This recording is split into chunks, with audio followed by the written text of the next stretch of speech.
નર્મદ દક્ષિણ ગુજરાત યુનિવર્સિટીના એક વિડીયો વાયરલ થયો હતો, જેમાં એક યુવક સ્ટેજ પર આવીને આરોટવા લાગ્યો હતો. આ વિડીયો વાયરલ થયા બાદ હાલ આ મામલે તપાસ કરવામાં આવી રહી છે. જો કે વિદ્યાર્થી કોણ હતો તે બાબતે હજુ સુધી માહિતી સામે આવી નથી. સુરતની વીર નર્મદ દક્ષિણ ગુજરાત યુનિવર્સિટીનો એક વિડીયો વાયરલ થયો હતો, જેમાં એક યુવક સ્ટેજ પર આવીને આરોટવા લાગ્યો હતો. આ વિડીયો વાયરલ થયા બાદ હાલ આ મામલે તપાસ કરવામાં આવી રહી છે. જો કે વિદ્યાર્થી કોણ હતો તે બાબતે હજુ સુધી માહિતી સામે આવી નથી.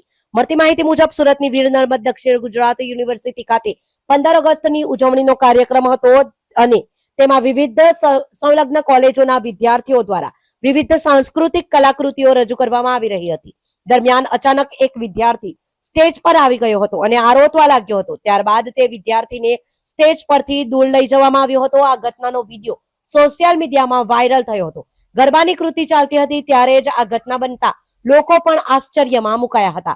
કુલસચિવ રમેશ દાન ગઢવીએ કહ્યું હતું કે વીર નર્મદ દક્ષિણ ગુજરાત વિશ્વવિદ્યાલય ખાતે 15મી ઓગસ્ટની ઉજવણીનો કાર્યક્રમ ચાલી રહ્યો હતો.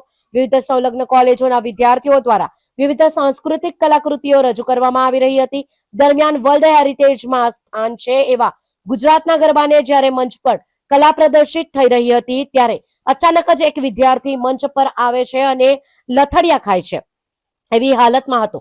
દર્શકો પણ જે કાર્યક્રમ નિહાળી રહ્યા હતા ત્યારે તેમને પણ કઈ ખ્યાલ ન રહ્યો કે શું થયું. દર્શકોને પણ થયું કે આ કદાચ કલાકૃતિનો ભાગ હશે, પરંતુ ત્યારબાદ અમારી ટીમને ધ્યાને આવતા તરત જ તે વિદ્યાર્થીને મંચ પરથી દૂર લઈ જવામાં આવ્યો હતો અને વિદ્યાર્થી થોડી વારમાં ત્યાંથી જતો રહ્યો હતો. પરંતુ વિદ્યાર્થી ક્યાંનો છે અને કઈ કોલેજનો છે, કઈ જગ્યાએથી આવ્યો હતો તેના અમે હાલમાં સીસીટીવી ફૂટેજ ચકાસી રહ્યા છે.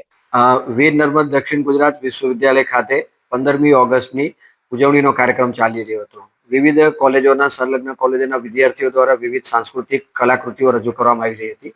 જ્યારે કલાકૃતિમાં ગુજરાતનો ગરબો, આપણને ખબર છે વર્લ્ડ હેરિટેજમાં સ્થાન છે એવા ગુજરાતના ગરબાને જ્યારે મંચ ઉપર એનું કલા પ્રદર્શિત થઈ રહી હતી ત્યારે અચાનક જ એક વિદ્યાર્થી મંચ ઉપર આવે છે અને લથડિયા ખાઈને એ પ્રકારની હાલતમાં હોય છે. એટલે એ વિદ્યાર્થી અચાનક આવી ગયો અને within fraction of A moment ઘટના બનવાના લીધે જે દર્શકો જે સાંસ્કૃતિક કાર્યક્રમ નિહાળી રહ્યા હતા, દેશભક્તિનો કાર્યક્રમ ચાલતો હતો, ગુજરાતના ગરબાનો કાર્યક્રમ ચાલતો હતો, ત્યારે અચાનક આવવાના લીધે દર્શકોને પણ એકદમ ખબર નહીં પડી કે શું થઈ રહ્યું છે. એવું લાગ્યું કે કદાચ આ કોઈ કલાકૃતિનો ભાગ હશે, કઈ કૃતિ ગરબાની કોઈ પાર્ટ હશે એવું લાગ્યું. પરંતુ ત્યારબાદ તરત જ અમારી ટીમને ધ્યાનમાં આવતા જે વિદ્યાર્થીને મંચ ઉપરથી દૂર કરવામાં આવ્યો હતો અને વિદ્યાર્થીને થોડી વારમાં જે વિદ્યાર્થી ત્યાંથી જતો રહ્યો હતો. પરંતુ વિદ્યાર્થી ક્યાંનો છે, કઈ કોલેજનો છે, કઈ જગ્યાએથી આવ્યો હતો તેના અમે હાલમાં સીસીટીવી ફૂટેજ ચકાસી રહ્યા છીએ. અમારી ટીમ હાલમાં પ્રાથમિક તપાસ કરી રહી છે. પ્રાથમિક તપાસના આધારે જે કંઈ કાર્યવાહી કરવામાં આવશે એ આ બાબતે પણ વીર નર્મદ દક્ષિણ ગુજરાત વિશ્વવિદ્યાલય ખાતે ચોક્કસ કાર્યવાહી કરવામાં આવશે.